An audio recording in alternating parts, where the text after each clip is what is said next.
What in the world did Elon just say? Well, Elon told lamestream media, legacy media, whatever it is, told them to GFY. Go F yourself. He told the advertisers, go F yourself.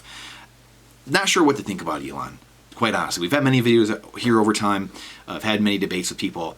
Elon is, I'm indifferent. I'm right in the middle with him. And that's weird for me to say in a way, but I'm curious what your thought of Elon is. A man who has such centralized control of so many mass communication, whether it's Starlink, satellites, space, sending rockets into orbit, with Twitter, X, obviously, and we have Tesla, electronic cars that can be shut off. All these things can be shut off or taken over by the government at any time.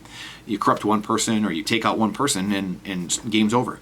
Neuralink, thoughts going directly into your head or out of your head. Again, one man has seemingly control over those areas and a massive head start in all these areas. And it makes you think, and again, someone who's a Bitcoiner, thinking adversarially, thinking within game theory, the art of war. As a government, I'm looking and saying, hey, I just need to take one person out. What better way? And the decentralized nature of me, which not everything in life is made to be decentralized, as BJ Dichter points out. I talked to him the other day, on our podcast, but there's some things in life should be centralized. Not everything should be decentralized. My point being, though, that we don't exactly know with Elon what is going on. None of us know. None of us can know what someone else is thinking. He's putting off many of the signs that he is thinking for himself, and he's doing the bidding of freedom-thinking people everywhere and freedom-loving people everywhere. And we can only take what we have. I think he's a brilliant marketer, but telling Andrew Sorkin to GFY, don't care. You have the advertisers pull out, Twitter will collapse, X will collapse, and it'll because the advertisers left. You think you're going to blackmail me? Literally, his quote saying, you think you're going to blackmail me with money? GFY. Go F yourself. That was what Elon said to him at a stodgy consortium of business people, and in sitting there on the stage, sharing the stage, those two together, and you could hear the nervous laughs from Sorkin, from the crowd, and the people beginning to cheer as this went on for 2, 3, 4, 5 minutes. We'll clip it or link it in here so you can see it as well. Check it out yourself. But this is the attitude of people starting to wake up and understand what's happened. And I would love for people to think of the other people that this has happened to. Really, Elon, seemingly, over the last few years, was left, center left, and now has come to the middle or to the right. Bill Maher, Russell Brand, Joe Rogan. There's so many people that have really started to shift and say, whoa, what is going on? Like, I have no idea what's going on right now, and we need to move this Overton window back. Everything that keeps going towards this collectivist direction, this Marxist Fabian way, the last 100 years. And we keep shifting the Overton window that direction. It needs to go back to individualism. It needs to go back to freedom and treating each person individually and respecting their life, their liberty, their pursuit of happiness, instead of trying to do what's good for a one-size-fits-all approach. And I think that's what Elon is trying to point out. And I think he's done many good things as well. I think there's many reasons for cause of concern, but there's many things he's done well with taking over a platform that, for all intents and purposes, we can see with the Twitter files and all the things that were going on, a complete arm of the government. And when people don't stand up against one little thing, then it just increases and keeps. People keep taking, you give the government an inch, they take a mile, and that keeps going. When people don't stand, the easiest day to stand is now.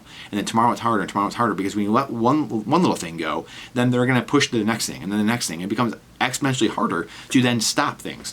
And humans have a nature of rationalizing, and humans have a nature of not wanting to change either. So when you're telling people, like, hey, we can't do these things, and they're big things, we can't afford anything anymore. We can't afford entitlements. We can't afford all these things, and people don't want to hear that. Because we should have stopped that and nipped it in the bud decades ago. And now we're going to pay the consequences. We're going to pay the prices for these things happening. So Elon yet to be seen. I think the big thing is capturing the momentum. And that's what the important thing is, capturing the momentum and speaking truth into existence, and the Streisand effect in a way as well. Javier Milei, like we talked about. The important thing is Bitcoin on people's lips. Truth and freedom and liberty, free market capitalism, property rights for 8 billion people. That's the important thing. That's the thing that we need to be focusing on and making sure that's out there, because the more people are talking about that, the more Bitcoin is on people's lips. That Bitcoin orange pill is what gets people down the rabbit hole, and the more elected leaders are talking about those things, there's a lot of people that look to those leaders for guidance, and the more that leaders are talking about it, the better. The more people will become orange pill. The more people will be searching for truth. And unfortunately, many more bad things are going to happen that will help people search for truth as well. And these things will come together in a beautiful concoction in the coming years of people waking up and being orange-pilled, being red-pilled, being orange-pilled, and seeing that life isn't exactly what you were told. And it's not exactly what you've been sold. My moment was 15 years ago, the great financial crisis. Being someone who was on the right side of the spectrum and, thinking that the Republican Party was the one that was upholding the Constitution and the Bill of Rights, and they were the ones doing that. That was the party of the Republican Party doing the actual bidding of that. And then realizing when George Bush came in and started the TARP bailouts, and then Obama came in and finished them off, I just right there realized, wow, they're on the same team. What George Washington, he warned us about not having a two-party system. And it's exactly what we have. The lesser of two evils. Two systems that can be corrupted. We've got it right here as well. We've got in the 45 communist goals from the 50s and 60s, what they're going to do to take over. One of them is you can go through and look at this. I'll try to post a video I did on this, going through these from a year and a half ago. One of them is to take over the one political party. They did that with the Democrat Party decades and decades and decades ago, and they've really successfully done it with the right as well now, and the Republican Party. And when you understand the matrix, the money matrix, the broken monetary system, that's the system by which everything is filtered through and everything is worked through. So if you don't understand the monetary system is broken, and again, rule number 5 or plank number 5 in the Communist Manifesto is centralized credit and money. Central banking, that is communist. That is collectivism. That is the government owning your entire life and doing everything for you. Plank number 6, also the centralizing the means of communication. Again, why we see the censorship industrial complex and big tech trying to take over everything in partnership with the government. And as we found out again, the Twitter files were confirmed. And many people knew these things, but they're just confirmed by the Twitter files. This is what happens when you let decades and decades of indifference and apathy come together in this potion of tyranny. This is what it's created. We've created a world where you're breaking a law no matter what you do, everyone, everywhere, and we're in this digital panopticon that you're always being surveilled. And it's sad that we're at this point, but that's life. What are we going to do about it? We're here. What are we going to do? We're going to do something about it. That's what we're going to do. We're going to spread the word. We're going to get prepared. Buy Bitcoin. Buy a little bit of gold and silver. Buy some food, energy, water, ammo.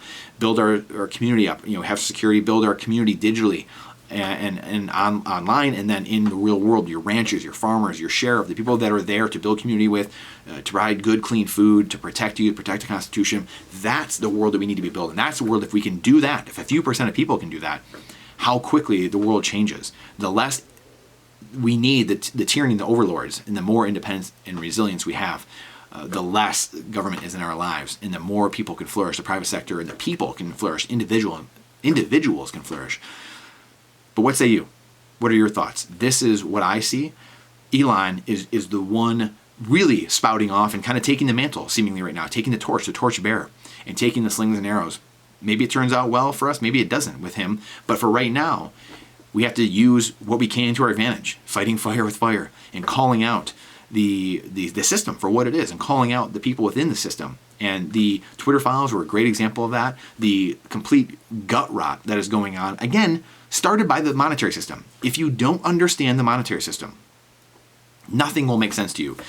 The Marxist glasses, if you don't have these on, nothing will make sense to you. Everything will be very hard. It'll be very difficult in life to operate when you don't have the correct prescription on to see the world through. This is why Bitcoiners, seeing the world through the right money lens, the right measuring stick, Bitcoin, a finite system for our finite time, that filter makes everything very clear and very easy to see. When you're dealing in the fiat legacy monetary system, it's red and blue and fight, division, polarization, hate, there's no hope. And it's very murky. Please share this out. The algorithm hates truth. Question everything with boldness, even the existence of God himself. Trust but verify. This is not financial advice. It is freedom advice. And we look forward to seeing you on the next one.